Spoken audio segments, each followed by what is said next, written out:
জয়গুরু মা জয়গুরু। জয় গুরু বাবা।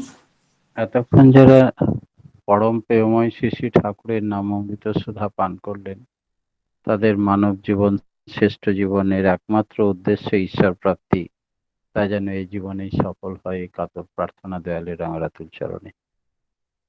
শ্রী শ্রী ঠাকুর আমাদের নিয়মিত নাম ধ্যান করার কথা বললেন সকাল এবং সন্ধেবেলায়, আর বললেন মিনিমাম আধ ঘন্টা থেকে 1 ঘন্টা নাম ধ্যান স্থিরভাবে বসে, মেরুদণ্ড সোজা করে বসে করা লাগে।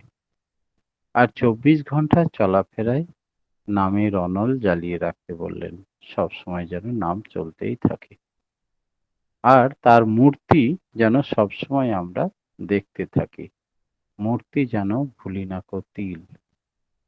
এমন ভাবে চলতে লাগলেই আমাদের সাধনার উন্নতি হবে। বহু মানুষেরই প্রশ্ন, কুলকুণ্ডলিনী জাগালে কি হবে, না জাগালেই কি হবে? বহু মানুষ তো পৃথিবীতে দীক্ষাই নেয়নি, তারা না কুল বুঝে না কুণ্ডলিনী বুঝে, তাদের না জাগ্রত না ঘুমন্ত বোঝে। তাহলে তাদের সঙ্গে সাধারণ মানুষের, যারা দীক্ষিত আধ্যাত্মিক চেতনা সম্পন্ন, যারা নিয়মিত নাম ধ্যান করে, তাদের পার্থক্য কোথায়? তাই পৃথিবীতে যেমন সবাই ডাক্তার ইঞ্জিনিয়ার বৈজ্ঞানিক হয় না, বহু মানুষই হয় না, তাদেরই সংখ্যায় বেশি। এবার যদি বলি যে যারা এত লেখাপড়া করে দিনরাত পরিশ্রম করে রাত জেগে তারা বিভিন্ন রেজাল্ট, বিভিন্ন দিগন্ত উন্মোচন করে দেয়, কেউ ক্যান্সারের রোগ আবিষ্কার করছে, পিএইচডি করছে, আর কেউ ক্লাস 5 অবধি পড়ার পরেই নেশাগ্রস্ত হয়ে পড়ালেখার দরজা বন্ধ করে দিয়ে ডে লেবার হচ্ছে। তাই দুজনের কর্মফল এবং কর্মভোগান্তি পৃথক। তাই প্রত্যেকটা মানুষই ঈশ্বরের সৃষ্টি, শ্রেষ্ঠ জীব। তিনি অকার্পণ্য হিসাবে সবাইকেই একই রকমের চোখ, নাক, কান, বিবেক, বুদ্ধি, হাত, পা একই রকমের সৃষ্টি করেছেন। কৃপা মানে করো হও পাও, না করেই যে পেতে চায় দুঃখ তার পিছে ধায়। একটা পশুও যা করে, আমরা মানুষ হয়ে শ্রেষ্ঠ জন্ম হয়েও যদি একই কাজ করি, শ্রেষ্ঠত্বের কোনো কাজই যদি আমরা না করি, তবে আমাতে আর পশুতে কোনো পার্থক্য নেই। ঈশ্বর বিচারকালে দেখেন যে একে যে শ্রেষ্ঠ জন্ম দিলাম, তো না নিজে দীক্ষা নিয়ে নাম ধ্যান করলো, না সৎ পথে চললো, না সত্য কথা বললো, না অপরকে ঈশ্বরের পথ ধরালো, না যাজন করলো, তাহলে এ তো পশুর মতো আচরণ করে ফিরে এলো। তাই এই জন্মেই তার মানব জন্ম থেকে আবার ডাইভার্ট হয়ে যাবে পশু জন্মতে। তাই এই দুর্লভ মানব জন্ম খুব ক্ষণস্থায়ী।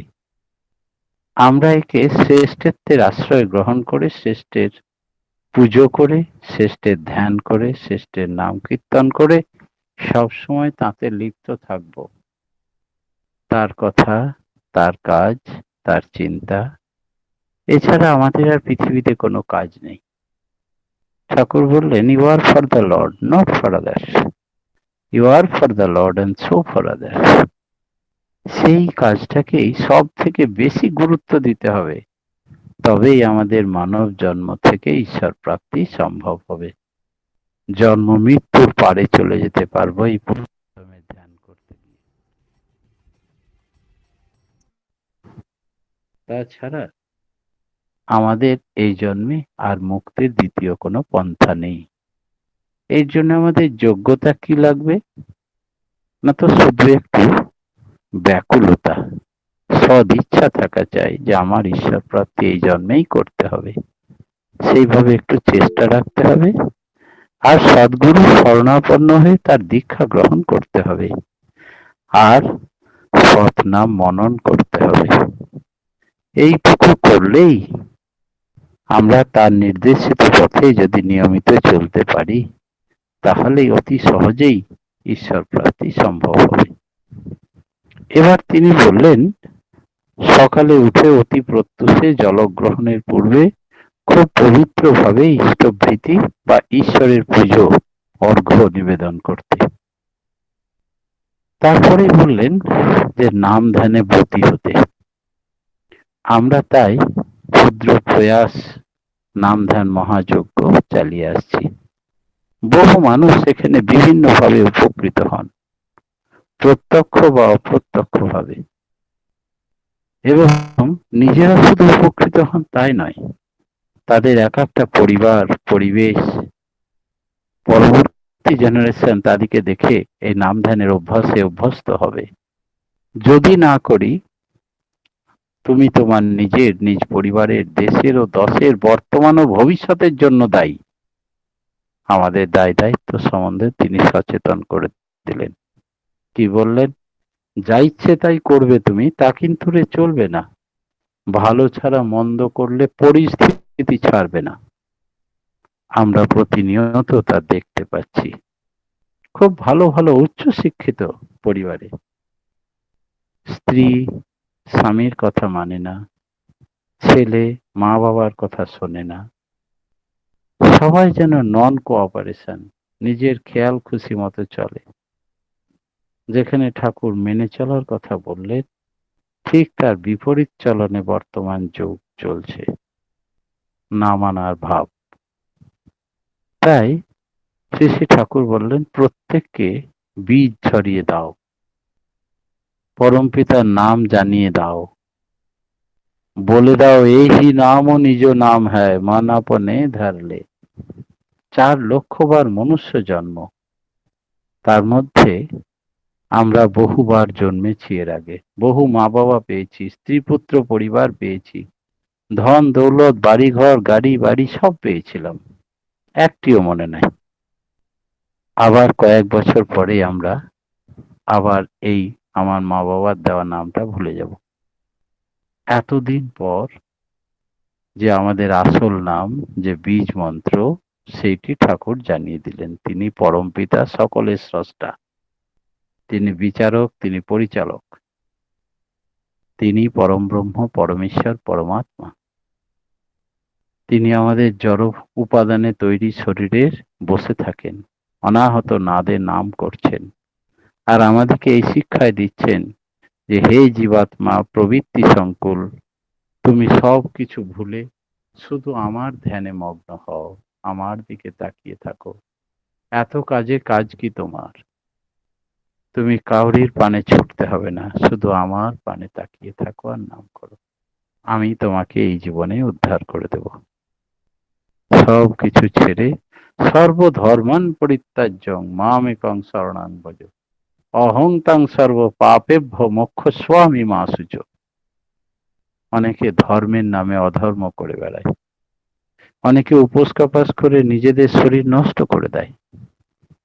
এগুলো ধর্ম নয়। ঠাকুর বললেন, পরমপিতার বিধান ছাড়া সবই কুসংস্কার।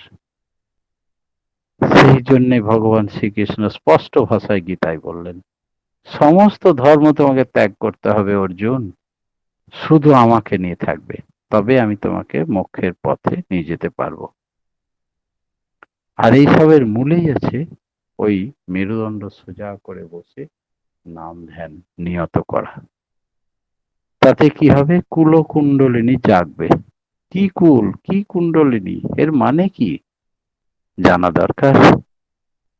কুলকুণ্ডলিনী মানে প্রাইম জাইগোট, প্রধান প্রাণ কেন্দ্র, যা কিনা ইভলভ বা বিবর্তিত করে, উদ্ভিন্ন করে তোলে।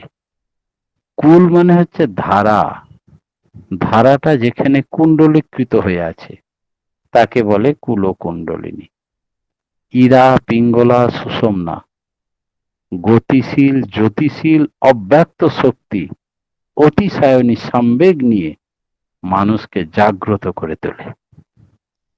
অনুভূতির রাজ্যে নানা স্তর আছে, যেমন চিত অনু, চিদ অনু সম্মিলিত অনু, অনু সম্মিলিত পরমাণু, পরমাণু সম্মিলিত কণা, কণা সম্মিলিত পিণ্ডিকা, যেমন ভূর ভুবস্বঃ, সপ্ত লোক নিহিত আছে এইটুকু কথার মধ্যে, এই ধরনেরই কুহকুণ্ডলিনীর মধ্যে জীবের সমস্ত এনার্জি শক্তি নিহিত আছে। একজন বললেন, কুলকুণ্ডলী সম্বন্ধে আমরা অনেক কথা শুনেছি। শ্রী ঠাকুর বললেন, আমি চাই তোমরা প্রত্যেকে বাস্তবে কুলকুণ্ডলীকে রোজ জাগ্রত করে অনুভব করো, একেই বিজ্ঞান বলে, বিশেষভাবে জ্ঞান অর্জন করো। লোকের কথা শুনে লাভ নেই, ভাষা কথায় কান না দিয়ে প্র্যাকটিক্যাল দুবেলা এই ধ্যানে অভ্যস্ত হও। তিনি আরো বললেন, কুলকুণ্ডলীর জাগরণ কেমন করে করতে হয় সেই সম্বন্ধে। কুলকুণ্ডলীকে বলা হয় কুল কুণ্ডলী। রাত্রে একটা রুটি বেঁচে দিও আমারে, দিয়ে খান, খালি খেয়ে তুমি। রীতা স্নেহা মা, কুলকুণ্ডলীকে বলে কুল কুণ্ডলিনী। কুলের ধারা যেখানে কুণ্ডলীকৃত হয়ে আছে ওকে বলে জাইগোট মূলাধার। ওতে থাকে অ্যাফিনিটি, টান, যৌগিক সম্বেগ, যার দরুন শুক্র ও রজ মিলিত হয়। ওই যৌগিক সম্বেগ নিয়ে আমরা যদি সুকেন্দ্রিত হয়ে চলি, অর্থাৎ তার ভিতর দিয়ে শুধু আমাদের ইষ্ট, গুরু, পুরুষোত্তম, আদর্শ, ভগবানের ধারায় তার দিকে স্ফুরিত হয়ে উঠি, তবে আমাদের জীবনে কোনো বাধা, কোনো বিঘ্ন, কোনো প্রবৃত্তি, কোনো খারাপ দিক আসতেই পারে না। কুলকুণ্ডলীর জাগরণই মানুষের অগ্রগতির মূল হাতিয়ার। শ্রী ঠাকুর বললেন, কুলকুণ্ডলী জাগরণের সময় নানা চক্র ভেদ করতে হয়। সেগুলো কি রকম জানো? চক্র, পদ্ম, লোক, মণ্ডল, এইসব একই জিনিস প্রায়, এক একটা স্তরের এক একটি নাম। যে স্তরে থাকি সেই স্তরের অনুভূতি আমাদের মনে জেগে ওঠে। সাধারণ মানুষ এই জগতে এসছে শুধু দুনিয়াটাকে দেখে চলে যায়, তারা ভেতরে ঢুকতেই চায় না। বৈজ্ঞানিকরা কোনো বিষয় বা বস্তুর ভেতরে তার মেকানিজমকে জানতে চায়, দার্শনিকরাই তাই মেকানিজমকে জানতে চায়। এর পিছনে কি কারণ, এই কমন ফ্যাক্টরটাকে জানতে হবে। বুদ্ধিমান মানুষ, বিচক্ষণ মানুষ, উৎসুক মানুষ, আমরা পশুবৎ শুধু আহার নিদ্রার জন্য আসিনি, আমাদের একেবারে রুটে যেতে হবে। তিনি কারণ পুরুষ, সমস্ত কারণ উন্মোচন করে দিয়েছেন, সেগুলো জানতে হবে, উপলব্ধি করতে হবে, তবে ঈশ্বর প্রাপ্তি হবে। জ্ঞান না থাকলে ঈশ্বর প্রাপ্তি হয় না। ভগবান শ্রীকৃষ্ণ গীতায় বললেন, জ্ঞানী ভক্তই শ্রেষ্ঠ।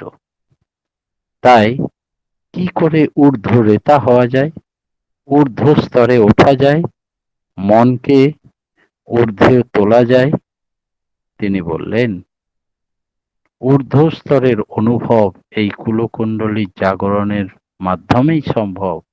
তখন তার চলন বলন, চিন্তা, কথন সবেরই পরিবর্তন হয়। আমরা লক্ষ্য করতে পারি যে তার অহংকার কোথায় চলে গেল, তার প্রবৃত্তির বিনাশ হয়ে গেছে, আর সে কিছুতে অভিভূত হয় না, এক এক রকমের ভাবে ভাবিত হয়ে থাকে, শুধু তার কথা বলে, তার পথে চলে, তারই গুণকীর্তন গায়, আর তাকে নিয়ে বিভোর হয়ে থাকতে চায়, নেশাগ্রস্তের মতো নাম করে। এই ইষ্টানুগ পথে চলতে চলতে মানুষের কিছু অপূরণ থাকে না, সবকিছু পরিপূরণ হতে থাকে আপনি আপ, চাইতে হয় না কিছু। কারণ তিনি হচ্ছেন ফুলফিলার the best, creators of all, supreme god, supreme father. প্রত্যেকটি কৃতিকান্ত দা, মানুষ কৃতিকান্ত দা, রীতিকান্ত দা মিউট করুন। প্রত্যেকটি মানুষ আমরা অহং ও প্রবৃত্তি দিয়ে অভিভূত হয়ে থাকি। এক এক রকমের ভাব আমাদেরকে আক্রমণ করে, তাতে আমাদের প্রবণতা সেই দিকে ছুটে যায়, ইষ্টটান কেটে যায়, যোগাবেগ নষ্ট হয়ে যায়। সেই দিকে আমাদের খেয়াল রাখতে হবে, যদি আমাদের কুলকুণ্ডলিনী জাগ্রত হয়ে ওঠে। ইষ্টানুগ পথে তখন আমরা, ইষ্টই আমার জীবনের উদ্ধারকর্তা, তিনি ত্রাতা, তিনি কর্তা, তিনি মালিক। এছাড়া বাকি সব ভুয়ো মায়ার সংসারে সব কর্তব্য কর্ম মাত্র। এই সার্থক বিন্যাস, কোনো কথা না বলে সময় সুযোগ পেলেই তাকে নিয়ে যোগাবেশে মত্ত হয়ে উঠুন, তাকে পেলেই একান্তে নাম করুন, তাকে নিজের ত্রিকুটে বসিয়ে, ব্রহ্মপদ্মে বসিয়ে অনাহত নাদ শুনতে থাকুন। চুপটি করে মন শান্ত হলেই তবে শোনা যায়। কুলকুণ্ডলী সেই অবধি পৌঁছে যায়। এই কুলকুণ্ডলিনী মস্তিষ্কে উঠে গিয়ে যখন মূর্ধা ফেটে যায়, তখনই ঈশ্বর দর্শন হয় বা হয়েছে বলে আমরা জানি। অর্থাৎ সদ্গুরু পাওয়ার পরে নিয়মিত তার নাম ধ্যান করতে করতে কুলকুণ্ডলিনী জাগ্রত হয়ে উঠলে উপাসনার বেদী বলা হয় তাকে। ঈশিত্ব বোধ তার মধ্যে ধরা পড়েছে, প্রত্যেকটা কাজই ঈশ্বরের আশীর্বাদ পুষ্ট। যা কিছু তিনি করেন সবই আমার কল্যাণের জন্য, এমন দৃষ্টিভঙ্গিতে ঈশ্বরকে তো দোষারোপ করা দূরের কথা, অসংখ্য কোটি প্রণাম নিবেদন করে মানুষ বুঝতে পারে না। তখন সেটা বোধের মধ্যে আসে, যে লোক নাম ধ্যান করবে তখন সে প্রবৃত্তির ঊর্ধ্বে উঠতে পারে, সুকেন্দ্রিত মন তার, তখন আত্মবিশ্লেষণ, আত্মবীক্ষণ, আত্মনিয়ন্ত্রণ আসে তার ভেতরে। তখন পড়ি কি মরি জানার দরকার নেই, আমি শুধু চাই হরি। এই প্রবৃত্তি দ্বারা অভিভূত হব না, আর অভিভূত হব না। তিন সত্যি করে তার কাছে কান ধরে যখন সারেন্ডার করি, তখন তিনি বন্ধন থেকে মুক্ত করে দেন। তখন ব্রহ্মরন্ধ্র ফেটে যে মোক্ষ লাভ হবেই, তাতে কোনো সন্দেহ নেই। তবে ব্যতিক্রমী হচ্ছে যে ব্রহ্মরন্ধ্রে ওই ব্রহ্মতালুতে যদি ক্যান্সার হয়ে যায়, তখন ওই সন্ন্যাস রোগ হলে, সেইটা ফেটে মৃত্যু হলে কিন্তু ঈশ্বর প্রাপ্তি হবে না। তোমাকে ধ্যানের মাধ্যমে ঈশ্বর প্রাপ্তি করতে গেলে ব্রহ্মে ধ্যান করতে করতে ব্রহ্মরন্ধ্র ফেটে যখন মৃত্যু হয়, তখন জানা যায় ওই বিবেকানন্দের মতো সরাসরি ঈশ্বরের সঙ্গে যোগ সাধন করে সেই স্থলে পৌঁছেছে। অনেক সময় ভজনকালে দেখা যায় শ্রী ঠাকুর নিজের অভিজ্ঞতার কথা বলছেন, যে খুব নাম হতে হতে মাঝে মাঝেই অনুভব করতাম যে পূর্ব পূর্ব জন্মে আমি কোথায় জন্মেছিলাম সেগুলি পরিষ্কার দেখতে পাই। এমনই একটা নাম ধ্যানে মশগুল হয়ে থাকি, ফিল্মের পর্দার মতো দেখতে পাই আমি কোন জন্মে একটা গাছ হয়েছিলাম, কোন সময় হয়তো একটা কুমির ছিলাম, সব দেখতে পাই। পূর্ব পূর্ব জন্মের কথা যা মনে হয়, তখন ভগবান শ্রীকৃষ্ণ যে বলেছেন, যে গীতায় বলছেন, এই অব্যয় জ্ঞান যোগে তিনি বলছেন, সূর্যকে বলেছিলাম, সূর্য মনুকে বলেছিলেন, মনু আবার ইক্ষু রাজাকে বলেছিলেন।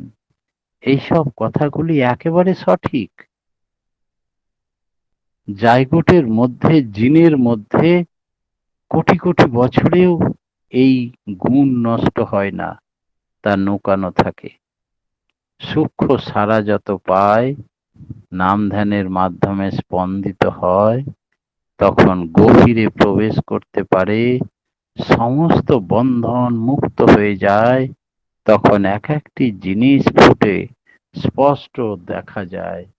আমি এই জন্মে এই ছিলাম, এই করেছিলাম।